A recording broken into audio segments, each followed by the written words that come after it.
காஞ்சிபுரம் அருகே நடுவழியில் பழுதாகி நின்ற அரசு பேருந்தால் பல மணி நேரம் காத்திருந்த பயணிகள் திடீர் சாலை மறியலில் ஈடுபட்டனர். திருத்தணியிலிருந்து திருச்செந்தூருக்கு 50க்கும் மேற்பட்ட பயணிகளுடன் புறப்பட்ட அரசு பேருந்து காஞ்சிபுரத்தை அடுத்த அப்துல்லாபுரம் பகுதியில் சென்றபோது பழுதானது. அதனை சரி செய்ய ஓட்டுநர் மற்றும் நடத்துனர் எந்தவித நடவடிக்கையும் முன்னெடுக்காததால் பயணிகள் மறியலில் ஈடுபட்டனர்.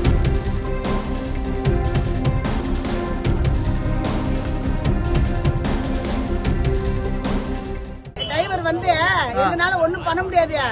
என்ன நாங்க இப்ப நிக்குதுன்னு சொல்லிட்டாங்க. நாங்க இப்ப என்ன பண்றது? எப்படி நாங்க போறது? திருநெல்வேலிக்கு போகணும். நாங்க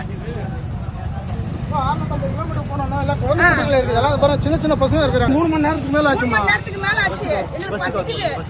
ஒரு பாத்ரூம் போக முடியல. குழந்தை குட்டிங்க எல்லாருக்கும் சாப்பாடு கிடையாது. யாருக்கும் எங்களுக்கு வயிறு பசிக்குது.